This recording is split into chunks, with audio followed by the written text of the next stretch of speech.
Jesus. Natson, que está aqui mais uma vez, não é mais visitante, já é sua colega também. Seja muito bem-vinda. E minha irmã Camila. Camila trabalhou comigo. Seja muito bem-vinda, Camila. Nós trabalhamos juntos. Seja muito bem-vinda em nome de Jesus. É prima de Carla. Os irmãos possam já cumprimentaram Camila aí. Meus irmãos, como de costume na quarta-feira, nós estamos na exposição da carta aos Gálatas, a epístola aos Gálatas. Nós estamos pregando versículo por versículo, parte a parte, explicando o texto no seu contexto. E hoje nós vamos dar um foco, justamente nós vamos encerrar essa primeira perícope aqui, do verso 9 e 10. Então nós vamos estar encerrando essa perícope. Então vamos abrir nossas Bíblias? Abramos nossas Bíblias em Gálatas capítulo 2, do 1 ao 10. Eu gostaria de ler que os amados irmãos acompanhassem a leitura. Qualquer coisa vai estar exposto aqui no Data Show. Gálatas capítulo 2, do 1 ao 10. Eu vou ler e gostaria que os amados irmãos acompanhassem. O foco é fechar justamente o finalzinho do verso 9, que nós não terminamos, e o verso 10. Eu vou ler, os irmãos acompanham a leitura. Nós estamos trabalhando com esse tema, né? Do verso 9 ao verso 10. O Evangelho para todos os povos. O Evangelho ele vai chegar em todos os cantos, em todos os lugares. O Evangelho vai chegar em todos os lugares, em todos os cantos. Esse é o Evangelho que salva. O Evangelho ele chegará a todas as pessoas. Quem vai ser salvo ou não? Aqueles que crerem em Jesus Cristo como seu Senhor e Salvador. A palavra de Deus nos diz assim, Gálatas capítulo 2, do 1 ao 10. 14 anos depois, fui outra vez a Jerusalém, com Barnabé, levando também Tito. Fui em obediência a uma revelação, e lhes apresentei o evangelho que prego entre os gentios. Mas fiz isso em particular aos que pareciam de maior influência, para não correr ou ter corrido em vão. Mas nem mesmo Tito, que estava comigo, sendo grego, foi obrigado a submeter-se à circuncisão. E isto surgiu por causa dos falsos irmãos, que se haviam infiltrado para empreitar a liberdade que temos em Cristo Jesus, e nos reduzir à escravidão. A esses não nos submetemos por um instante sequer, para que a verdade do Evangelho permanecesse entre vocês. E quanto àqueles que pareciam ser alguma coisa, o que eles foram no passado não me interessa. Deus não aceita a aparência do homem. Esses, digo que pareciam ser de maior influência, nada me acrescentaram. Pelo contrário, quando viram que me havia sido confiado o evangelho da incircuncisão, assim como a Pedro foi confiado o evangelho da circuncisão, pois aquele que operou eficazmente em Pedro para o apostolado da circuncisão, também operou eficazmente em mim para os gentios. E quando reconheceram a graça que me foi dada, Tiago, Cefas e João, que eram reputados colunas, estenderam a mim, a Barnabé, a mão direita da comunhão, a fim de que fôssemos para os gentios, e eles fossem para a circuncisão. Somente recomendaram que nos lembrássemos dos pobres, o que também me esforcei para fazer. Amém? Vamos curvar nossas cabeças, vamos orar novamente por iluminação e compreensão da parte de Deus, para que Deus fale aos nossos corações através dessa palavra. Oremos em nome de Jesus. Te louvamos, Deus Todo-Poderoso, Criador dos céus e da terra, por essa primeira parte. E agora, Pai, nós te pedimos iluminação do céu, do alto, ó Deus, para que o Senhor fale aos nossos corações, ó Deus, através da tua santa e bendita palavra. Que nós possamos, ó Deus, nesse momento, estarmos, ó Deus, com os nossos ouvidos sensíveis e com os nossos corações quebrantados e contritos, para ouvir a tua palavra. Essa é nossa oração, ó Deus, no nome santo e poderoso de Jesus. Quando nós chegamos aqui no verso 9, tá? Nós vamos ver que o apóstolo Paulo foi separado para os gentios, para pregar aos gentios. E essa separação não era exclusão, não. Não era uma exclusão, não, mas era um chamado específico. Deus chamou Paulo para ele pregar o evangelho aos gentios, aos não-judeus. E Deus, ele dá dons específicos à sua igreja. Cada um tem seu dom e seu talento, para que a gente possa exercer os nossos dons na igreja, ou em determinados grupos, ou às vezes em alguma frente de trabalho rural, ou mesmo na zona urbana. Então Deus nos dá dons específicos. A gente vê que o apóstolo Paulo era um homem versado em várias línguas. O apóstolo Paulo vivia no mundo greco, romano e judaico, por isso ele foi separado. Então Deus chamou, preparou Paulo, capacitou Paulo e colocou ele para pregar o evangelho para os gentios. Isso foi um chamado divino. Deus havia direcionado cada um para o campo específico. Paulo para os não-judeus, que somos nós, os gentios, e Pedro para os judeus. Então, a eficácia prática do chamado. Então, Deus, ele nos capacita e nos chama. O que é que a gente vai ver nisso? A unidade no meio da diversidade. É isso que a igreja é. Nós somos várias pessoas, vários membros, mas cada um com seu dom e talento ministerial. E todos são importantes, todos. Uma coisa nunca muda, o evangelho. É o mesmo evangelho. O evangelho sobre Jesus, a boa nova de salvação. A pregação não muda, o evangelho é o mesmo, imutável. Não há duas mensagens, não há dois salvadores, não há outros mediadores, não. O evangelho, a boa notícia de salvação é sobre a obra completa de Cristo na cruz do Calvário. Foi o que ele fez por nós.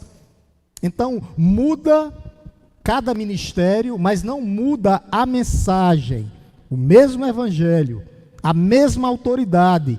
Ambos, Paulo e Pedro, tinham a mesma autoridade. Os dois foram capacitados por Deus. Qual o objetivo dos dois? O mesmo objetivo. O objetivo era o mesmo, a salvação de pessoas, que pessoas fossem alcançadas pela pregação do evangelho. A mesma fonte. Jesus, Cristo, como cabeça da igreja, e o Espírito Santo capacitando tanto Paulo como Pedro. Então havia o quê? Divisão de campos, mas não a divisão do evangelho. O evangelho é o mesmo que a igreja pregou há 2000 anos atrás e continua pregando. Muitas igrejas, por que é que Paulo escreve essa epístola? Para combater justamente o legalismo. Pastor, o que é o legalismo? A gente vem falando. É tudo que inclui ou você tira Cristo da salvação. Exemplo, tem algumas seitas que diz que é Cristo mais o sábado. Não, a Bíblia não diz isso. Quem salva é Cristo. O sábado foi cumprido por ele é Senhor do sábado.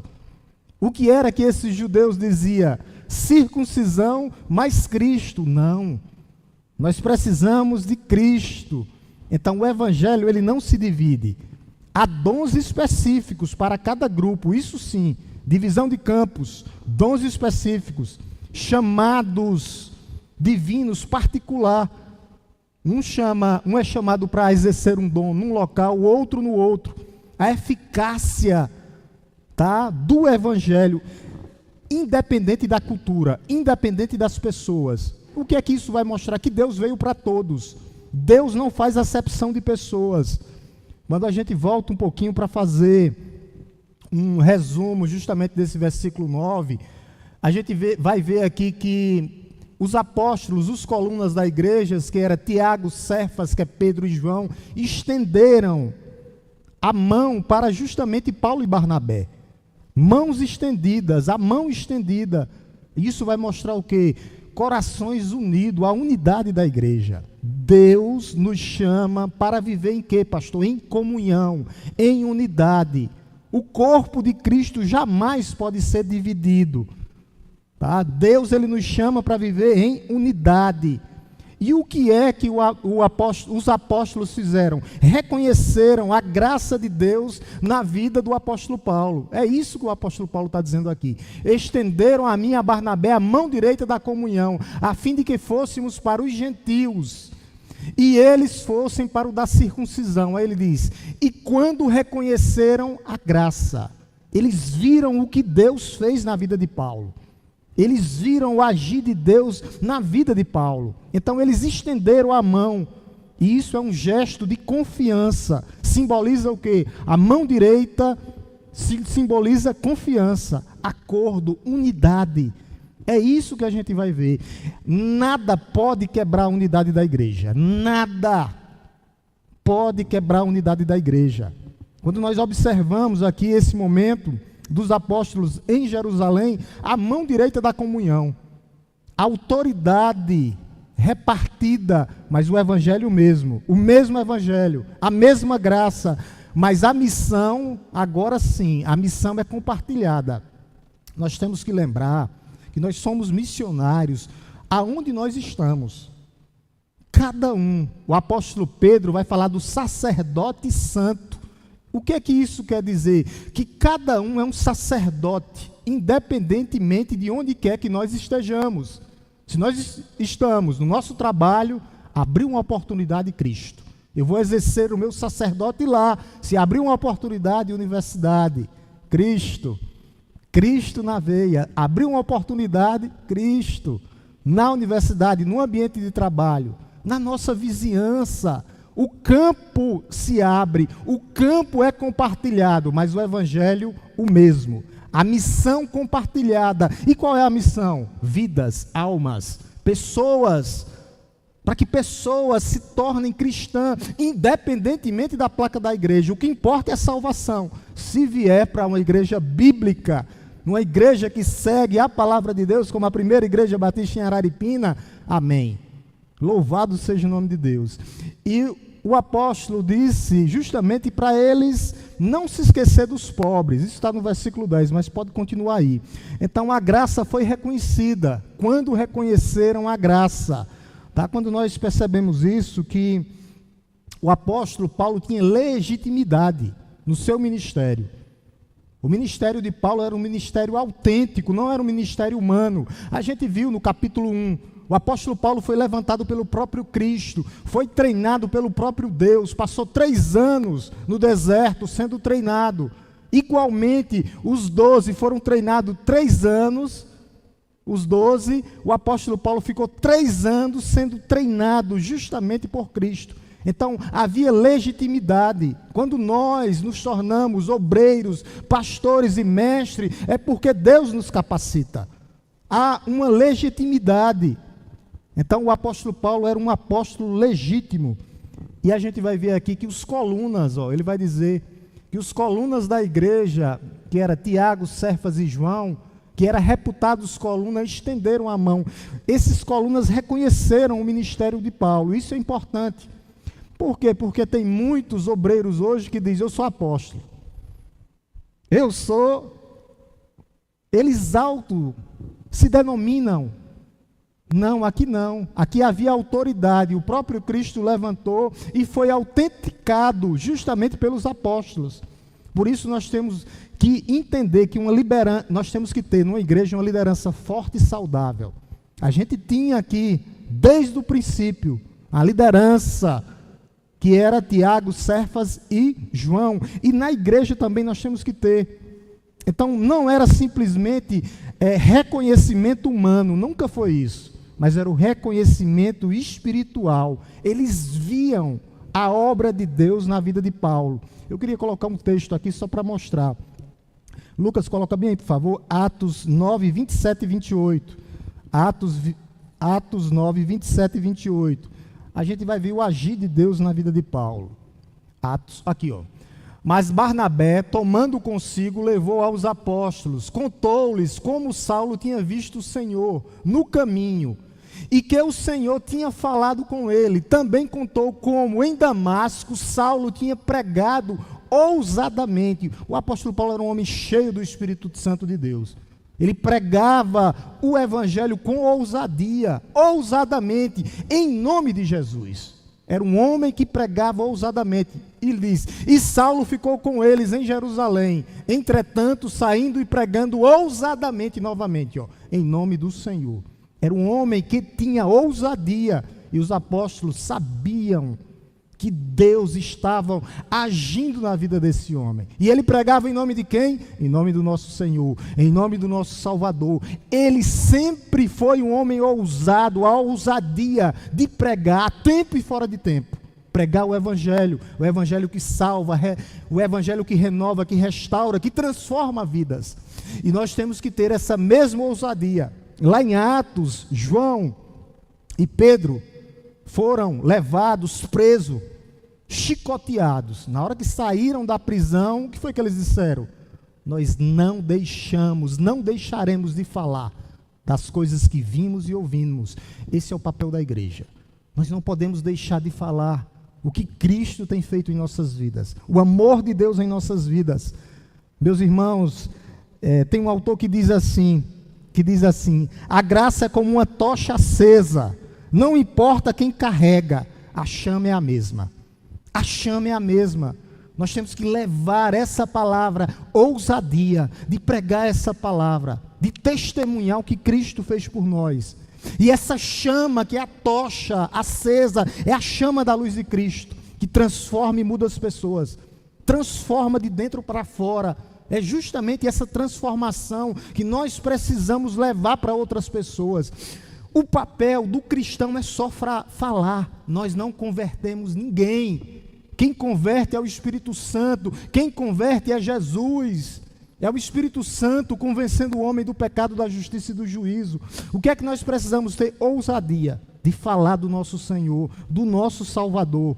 Nós temos que ter essa tocha na mão, a tocha acesa, homens e mulheres cheios do Espírito Santo de Deus. E nós temos que reconhecer, como os apóstolos aqui reconheceram, nós temos que reconhecer essa graça que alcançou pessoas. Nós temos que fortalecer o corpo de Cristo em unidade e em comunhão, para que o Evangelho avance, para que o Evangelho quebre barreiras, para que o Evangelho quebre paradigmas, para que o Evangelho alcance pessoas. Meus irmãos, todos os cantos dessa cidade estão precisando que o Evangelho seja derramado, seja pregado, para que pessoas sejam libertadas. A autoridade vem da graça, quando reconheceram que a graça, a autoridade de Paulo estava na graça de Deus na vida dele, não era a autoridade humana não, mas a graça de Deus sobre a vida desse homem. Paulo não procurou aprovação humana não, mas foi reconhecido pela graça de Deus. Quando reconheceram a graça que me foi dada, Deus deu a graça a ele. Deus autenticou o ministério dele. Deus autenticou, Deus selou o teu ministério, o nosso ministério, o ministério de Paulo, para que nós não venhamos ficar sentados, salvos e satisfeitos, não. Mas que nós sejamos homens e mulheres ousados, a ousadia de pregar o Evangelho. O nosso ministério já foi autenticado, não por credenciais humanas, não, mas pelo próprio Deus. Coloque bem aqui, Lucas, por favor. 1 Coríntios, Larissa. 1 Coríntios 15:10. 1 Coríntios 15:10. Olha o que é que ele diz. Mas pela graça que Deus me deu, vocês percebem, foi dada por Deus. Aqui o apóstolo Paulo falando. É a graça de Deus que foi nos dada. Sou o que sou. E a sua graça que me foi concedida não se tornou vã, não, pelo contrário, trabalhei muito mais do que todos eles, todavia não eu, mas a graça de Deus comigo. Paulo reconhecia que tudo que ele fez foi por meio da graça de Deus, não era por ele, era a graça de Deus penetrando no seu coração e ele indo, falando, anunciando a palavra da salvação. O apóstolo Paulo não estava e nunca foi buscar aplausos, não. Ele queria pregar o Evangelho. Nós não devemos buscar aplausos, não. O que é que nós devemos buscar? A plenitude do Espírito Santo, através da graça de Deus. Nós já temos o Espírito Santo, mas nós temos que ser homens e mulheres cheios do Espírito Santo de Deus. Homens e mulheres cheios do Espírito Santo de Deus, para que a igreja possa impactar, para que a igreja possa fazer o diferencial. Não buscar aplausos, não. Aonde a graça está, a autoridade. A autoridade da igreja é a graça de Deus que nos foi dada e ela nos basta. A graça de Deus, ela nos basta. E há um valor desse reconhecimento. Pode voltar lá para Gálatas lá, tá? O valor desse reconhecimento. Que reconhecimento? Que a graça de Deus alcançou Paulo. A graça de Deus. Paulo, Tiago, Pedro e João reconheceram justamente essa graça. Sabia que esse homem tinha sido levantado. Então, o corpo de Cristo, nós precisamos, tá, valorizar o ministério um dos outros. Nós precisamos reconhecer os ministérios autênticos de homens e mulheres que Deus levantou dentro da igreja. Não com disputas, não, mas reconhecer o que homens e mulheres estão fazendo. Reconhecer que a graça de Deus gera humildade. Paulo diz, não eu, mas a graça de Deus em mim. Tá? Nós não podemos competir um com o outro, não, nós devemos cooperar um com o outro. Uma igreja que é competitiva entre seus ministérios, ela está fadada a morrer. Não é competição, não é quem faz mais, não é, nunca foi, mas é a graça de Deus, nós reconhecendo os ministérios de cada um, a importância de cada um dentro da igreja. Por isso havia comunhão entre esses homens, comunhão. A gente vê aqui, eles reconheceram, os colunas estenderam a mão, o evangelho é fortalecido, meu amado e minha amada irmã, quando há unidade de propósito. Qual o nosso propósito? Tem pessoas que estão, o propósito são elas, o propósito é o homem, não, o propósito é a missão. O propósito da igreja é a missão de alcançar pessoas. O propósito da igreja é a missão para que vidas sejam salvas. Missão, apesar das diferenças, a gente vê aqui a diferença. Paulo tinha toda a sua bagagem intelectual. Nunca foi mais valorizado do que Pedro, nem Pedro do que Paulo, não. Homens que estenderam a mão direita da comunhão. É isso que eu quero reafirmar, essa importância da comunhão, da unidade da igreja, da harmonia da igreja. Nós temos que ter isso. Isso é um sinal de uma igreja saudável. Eles deram a Paulo e a Barnabé justamente comunhão, unidade, autoridade para que eles pudessem pregar o evangelho, um gesto que significa parceria e apoio. Quando foi a última vez que nós apoiamos um ministério? A luta, os mesmos, desde quando eu cheguei na igreja. Vamos ter culto nos bairros, terça-feira que vem. A igreja toda convidada. Uma igreja, por isso que Deus, ele sempre, desde o Antigo Testamento, por isso que eu não me preocupo muito, sempre foi com poucos. Gideão, 32 mil, ele começou a baixar, não, só 23. Não, só 23 não, só 10, não, só 10 não, só 300. Aí Deus vai dizer para que eles não se orgulhem. Se eles fossem com os 33 mil, eles iam se orgulhar. Aí Deus faz a mesma coisa. Aí, às vezes a gente fica estressado, porque a gente quer participação, a gente quer comunhão. Mas eu vejo a mão de Deus operando poderosamente na vida dessa igreja. E eu louvo a Deus por isso. Nós precisamos de mãos estendidas para os ministérios, meus irmãos. Não dedos apontados. Olha o dedo apontado aqui, eu gosto de falar disso, né? Quando eu aponto um para o irmão, tem 3 para mim. Ó. 1, 2, 3, apontado para mim, e o dedão daqui de cima é Deus ainda olhando. Né? É muito fácil apontar. Nós não precisamos de dedos apontados, nós precisamos estender a mão da comunhão, da unidade. Tem pessoas que não entendem isso. Um time de futebol só ganha quando joga todo mundo junto. Quando há individualismo, não ganha jogo. Eu duvido, 1 contra 11 ganhar. 5 contra 11 ganhar, não ganha. Tem que haver comunhão. Comunhão. Mãos que se apertam. Mãos dadas. A mão da comunhão jamais vai ser soltada diante das lutas, meus irmãos. Por isso nós temos que estender as mãos para os outros em todas as áreas, não só nos ministérios. Às vezes um irmão está precisando de uma palavra de conforto. E o que é? E o pastor não sabe, o pastor não tem bola de cristal. E às vezes um irmão é mais confidente e pode dar uma palavra de apoio, de conforto.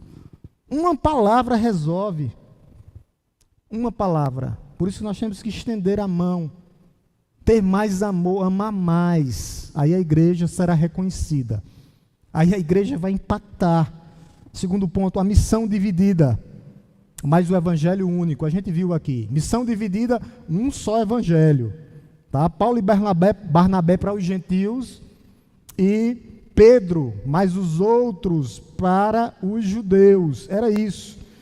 A missão era diferente, mas a mensagem é a mesma. A mensagem não muda.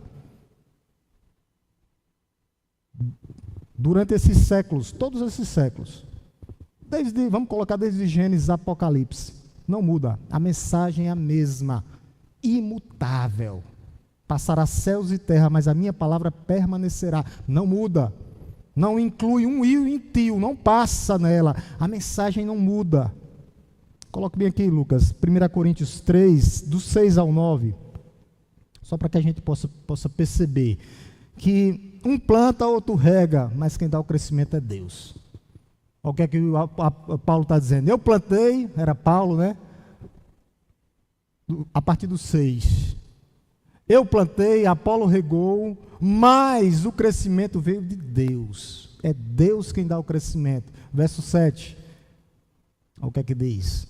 De modo que nem o que planta é alguma coisa, nem o que rega. O apóstolo Paulo disse, ó, sua missão é só falar, é só pregar. Mas Deus é quem dá o crescimento. Mas Deus é quem dá o crescimento. Ora, o que planta e o que rega são um, e cada um receberá a sua recompensa de acordo com o seu próprio trabalho. Verso 9 para a gente encerrar. Olha o que é que ele diz. Porque nós somos cooperadores de Deus, e vocês são lavoura de Deus e edifício de Deus. Então não é quem planta e quem rega, mas é sempre o agir de Deus. Por isso nós temos que ter isso em mente. É Deus agindo através do seu povo. Por isso que a gente não se orgulha. Eu vou me orgulhar com o quê dentro da igreja? Eu sou simplesmente um cooperador que Deus levantou como ministro de Cristo aqui na terra, embaixador em cadeias, para pregar o evangelho da salvação. Tudo, quem realiza é Ele. Até as boas obras foi Ele que me capacitou para que eu pudesse fazer, como diz lá em Efésios. Não há mérito nenhum, senão eu tiro o poder da graça de Deus, senão eu tiro o poder da cruz de Cristo, senão eu vou me vangloriar, senão eu vou me exaltar. É Cristo, e através de Cristo e por meio de Cristo, sempre foi Ele. Por isso nós temos que servirmos de modo que nós cooperamos somente, mas nós servimos ao mesmo Senhor. É isso que o apóstolo Paulo diz. Foi Cristo, é Ele, é Deus que dá o crescimento. Por isso no Evangelho tem que haver harmonia, tem que haver parceria. Os apóstolos havia isso. Não havia autossuficiência, porque toda a altivez do homem, todo o orgulho do homem, ele é abatido. Mais cedo ou mais tarde, Deus abate o orgulhoso. Por isso não há autossuficiência no pregador ou nos mensageiros, não. É a graça de Deus, sempre foi através da graça de Deus. Deus usa justamente os relacionamentos da igreja para expandir o seu reino. É isso que Ele quer. No meio da comunhão, no meio da unidade, o reino de Deus avança, cresce. Eu vou trazer a aplicação lá de Eclesiastes. Ele diz que é melhor 2 do que 1. Ele está falando de união lá. Mas aqui a gente trazendo, é melhor a igreja unida, porque nós somos um corpo. O apóstolo Paulo não fala de um corpo? Junto. Cada um exercitando o seu dom e talento. É isso que a gente quer. É isso que Deus quer para as nossas vidas. Por isso nós precisamos cooperar. Não competir. Não competir. Nós precisamos somar e não dividir. Tem igrejas que dividem por causa da vaidade, por causa do orgulho. Por isso que às vezes a missão não prospera, sempre é a culpa do homem, da vaidade, da vaidade, da vaidade. Por isso que a igreja ela tem que caminhar de mãos dadas. Esses homens, a eles foram estendido a mão direita da comunhão, e nós temos que fazer isso com os que chegam, nós temos que abraçar, amar. Tem muita gente chegando precisando ser cuidada. Aí tem gente que diz, não, a responsabilidade é só do pastor. Não é. O que é que Paulo vai dizer lá em Tito? As mulheres mais velhas ensinam as mais novas, os mais velhos homens ensinam os mais novos. O pastor ensina a palavra de Deus e ora pela igreja. E quem dá o crescimento é Cristo. Cristo, é isso. E ele chega no verso 10. O verso 10 vai falar da importância de praticar como a compaixão. A igreja ela deve ter compaixão dos pobres, dos necessitados. Olha o que é que diz. Verso 10. Somente recomendaram que nos lembrássemos dos pobres, o que também me esforcei para fazer. A igreja tem essa função também, de cuidar dos necessitados. Tá? Somente recomendaram que nos lembrássemos. Então, não só lembrar, a palavra no grego aqui é lembrar, é diligência. Lembrar no grego é praticar. E o apóstolo Paulo diz, o que também me esforcei para fazer. Então o apóstolo Paulo sempre foi um homem zeloso com os necessitados. O apóstolo Paulo sempre foi um homem cuidadoso com os necessitados. E nós temos que ter também esse cuidado. Paulo não apenas concordou, não, mas ele colocou em prática. A gente vai ver isso nas cartas de Paulo. Ele saía arrecadando ofertas para quê? Para ajudar os necessitados. Então não adianta eu ter um discurso de que eu sou compassivo, que eu tenho compaixão e eu não tenho ação de fazer. Deus sabe muito bem, Deus sabe. O que é que Jesus vai falar? Que uma árvore ela é conhecida pelos seus frutos, pelos frutos conhecereis a árvore. Então nós temos que frutificar para a glória de Deus. O que é que Tiago diz? A fé sem obras é morta. Então ele fala que em diligência, somente me recomendar, é que nos lembrássemos diligentemente, intenção, uma ação para fazer, é isso que significa. Lembrem-se, Paulo, dos pobres, lembrar, não apenas recordar, mas agir e praticar, pobres aqui a gente sabe que era no campo onde o apóstolo Paulo estava servindo. A gente viu ele fazendo coletas para Jerusalém, para os necessitados. Houve uma perseguição grande nessa época de Paulo em Jerusalém. O apóstolo Paulo faz 2 coletas grandes para ajudar os necessitados. E o que é que acontece, meus amados irmãos? Sempre começa pela casa do Senhor. Tem pessoas que pensam que na casa do Senhor não tem pessoas com necessidade. Tem. Aí, mais uma vez, o pastor não tem bola de cristal. O pastor precisa saber. Não adivinha. Nós começamos pela casa do Senhor. Por isso que quando nós fazemos a arrecadação das cestas básicas, primeiro os da fé, depois nós abrimos. Sempre foi pela casa do Senhor. A responsabilidade com o nosso semelhante. A fidelidade cristã é mostrada em ação, não só falar, cuidar, literalmente cuidar.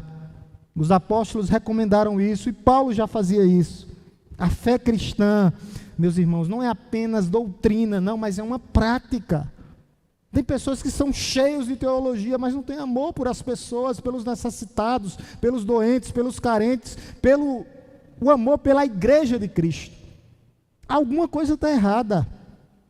Uma igreja que não se compadece do seu próximo, ela perde a essência. Como é que eu não vou me compadecer? Mesmo, aqui ele está falando de necessidade, mas na privação, quando nós passamos, nas decepções, na perda, nós temos que nos compadecer. Jesus se compadeceu das suas ovelhas. As ovelhas estavam desgarradas. E Jesus se compadeceu de cada uma delas. Esse é o cuidado que nós temos que ter uns para com os outros. lembrar dos necessitados. Foi isso que Cristo sempre fez. Lembrar dos necessitados. Como é que eu faço? Primeiramente, para me lembrar de uma pessoa necessitada. Como é que eu faço? Pregando a palavra. Depois, pastor, sendo solidário.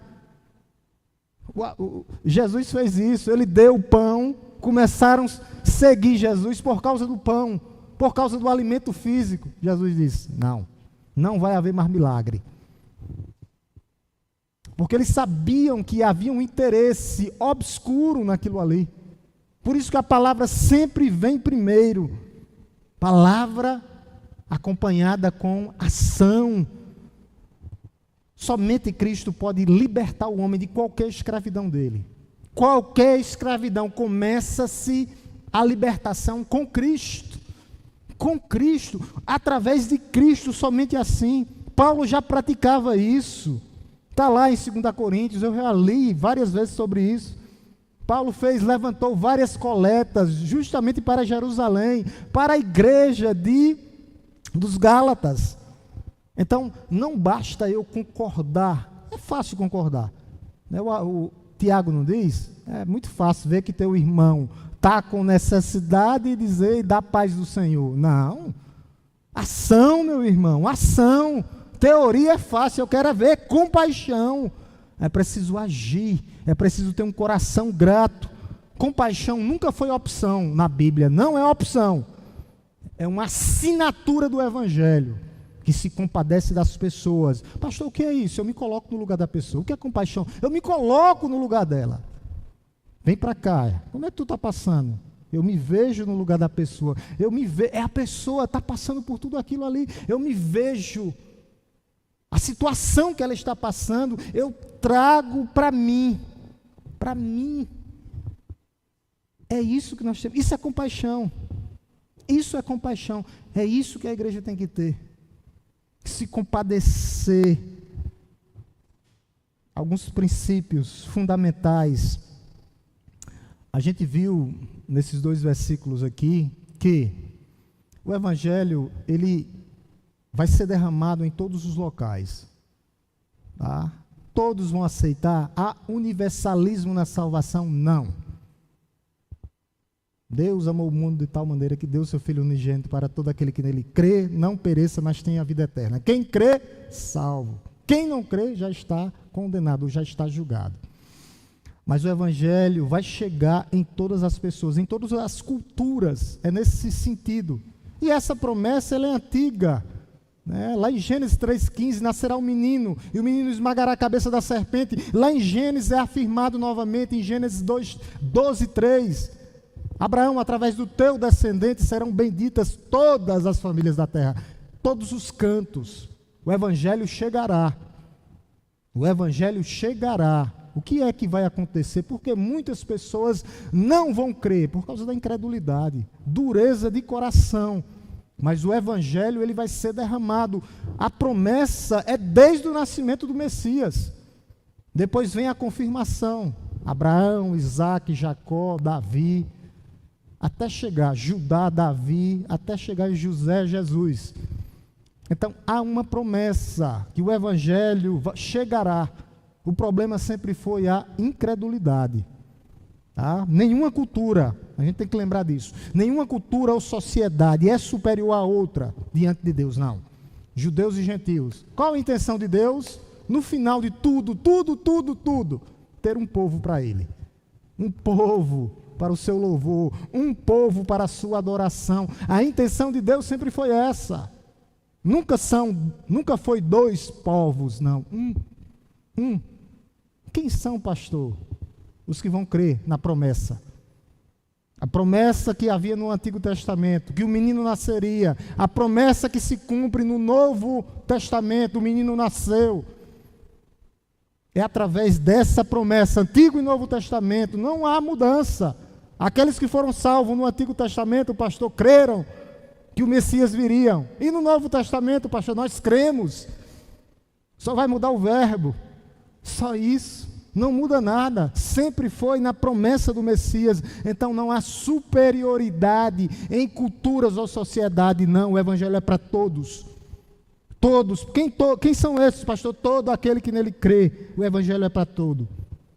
E o evangelho ele tem que ser contextualizado. Nós vamos chegar em outras culturas, o apóstolo Paulo fazia isso, mas não pode ser comprometido. Tá? Giliardi chega lá na serra, ele tem a estática dele, né? Fez até uma casa para ganhar a mulher lá, ajudou, até apanhar feijão, põe uma tática. Então cada um tem as estratégias, né? As estratégias, e Deus dá as estratégias. Mas a mensagem nunca é comprometida, não. Nunca é. A mensagem é a mesma. Não se toca, não se muda, não tira, não acrescenta, não. Então a igreja tem que priorizar. Não tem acepção de pessoas. Não existe rico ou pobre, bom ou ruim, médico ou gari, prefeito ou... Não. A intenção da igreja é pregar e aguardar para que a ação do Espírito Santo aconteça. Só isso. Somente isso. Tá? Todos os povos, todas as etnias, para que elas possam ser alcançadas. Era isso que Pedro fazia com os judeus, era isso que Paulo fazia para os gentios, é isso que a igreja continua fazendo hoje, a igreja atual, primeira igreja batista em Araripina. Continuamos, não mudamos nada. E Deus ele é soberano nos chamados ministeriais, soberanos. Deus distribui dons conforme a vontade dele. Qual o meu dom? Como é que eu vou saber do meu dom? Se eu não estou vindo nem para a igreja, como é que eu vou saber se eu tenho algum dom? Aí é difícil, né? Só que ele distribui. E se eu não exercer, o que é que ele faz? O que é que Deus fez lá? O que é que Jesus disse? Vou tirar. Não quer? Estou te dando. Vou tirar e vou dar outro. A quem tem 5 vai ficar 10. A quem tem 10 vai ficar 20. É assim. Por isso nós temos que exercer. Paulo foi chamado para os gentios, mas pregou entre os judeus. Qual era a tática de Paulo? Primeiro as sinagogas. Depois que ele era escorraçado, colocado para fora, aí ele disse, agora eu vou para os gentios. Depois ele continuou só nos gentios, mas foi designado por Deus para esse grande ministério. Tá? Quais as características do chamado divino? É específico. Ele chama cada um especificamente. Deus chama para ministérios particulares. Às vezes eu vou tentar alguma coisa, fazer alguma coisa que não é da minha ossada, não é dom meu. Por isso que eu tenho que me inteirar dentro da igreja para fazer, para saber o que é o meu dom. Ele é soberano, Deus. Por isso o dom é dado de acordo com a soberania divina. É isso. Nunca foi uma escolha humana, não. E isso é o que? Ele próprio, nosso Senhor, o nosso capacitador. Ele capacita. O capacitador. Ele deu o dom, ele capacita. Deus equipa aquele que ele chama, meus irmãos. O que é que eu tenho que fazer? Disponibilizar. O que, pastor? O meu coração. O meu coração. O meu coração é eficaz. Primeiro, é específico, soberano, capacitador e eficaz. Produz frutos. Produz frutos, meus irmãos. Produz frutos para a glória de Deus. Para a glória de Deus. A gente vai ver tudo isso. Há uma unidade, segundo ponto, como implicação direta, no meio da multiforme graça de Deus. A gente vai ver tudo isso aqui. Paulo falando, a multiforme graça de Deus, vários membros, funções diferentes, mas é aqui onde é que está a riqueza do corpo de Cristo. Já imaginou se o dedo quisesse, como Jesus disse, se o braço quisesse ser mão, e o olho quisesse ser pé? Que estrago! Por isso que ele faz tudo perfeito, para que cada um exercite o seu dom e o seu talento. A diversidade da igreja, isso é uma maravilha. Diversidade no meio da unidade. Isso é a riqueza da igreja, a riqueza do corpo de Cristo. Isso são elementos da unidade cristã que traz transformação. Isso é o que mostra tudo quando nós estudamos na Bíblia, a teologia. Sabe, isso aí vai ter implicações diretas, várias funções diferentes, mas quando nós trazemos teologicamente a mesma fé. Um corpo, mesma fé. Um corpo, mesmo Senhor. Um corpo, mesmo Evangelho. E tudo isso é espiritual. Um só Espírito. Todos os crentes reunidos. É uma missão, é missional. O mesmo propósito. Qual o propósito? Vidas.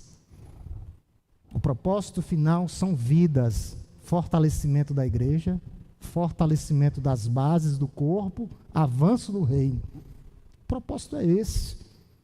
Foi para isso que Deus nos chamou, foi para isso que Deus chamou Paulo e Pedro para ministérios diferentes. Ele nos chama para isso, e isso tem que ser relacional. Nós estamos ligados, Paulo nos diz ligados, interligados, relacional. Se não houver amor fraternal, ternos amor fraternal, não haverá avanço. Não haverá avanço. Porque haverá o quê? Orgulho. Não, eu estou foco em mim. O foco não é no avanço.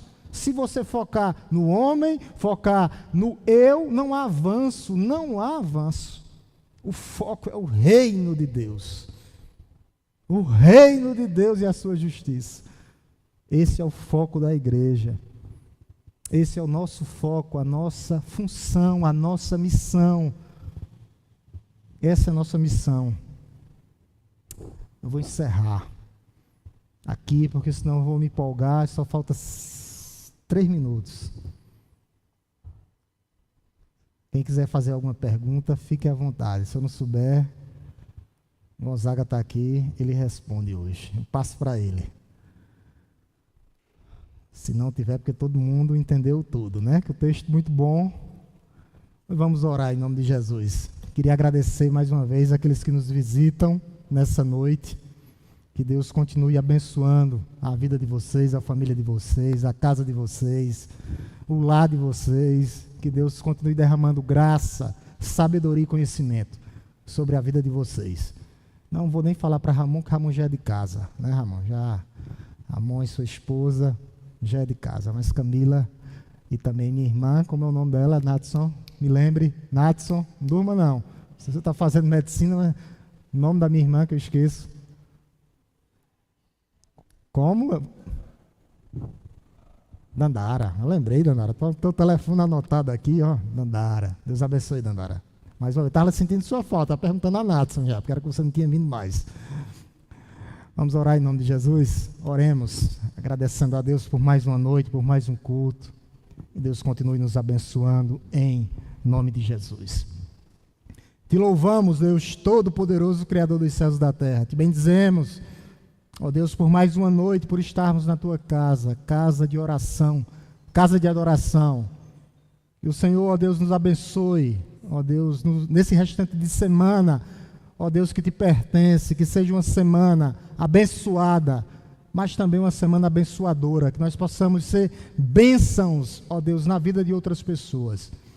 Que nós possamos, ó Deus, fazer a Tua vontade, ser uma igreja conhecida pelo amor, que ama, que abraça, que caminha junto, ó Deus. Uma igreja que vive em harmonia, uma igreja que viva, ó Deus, conforme a Tua vontade e o Teu querer.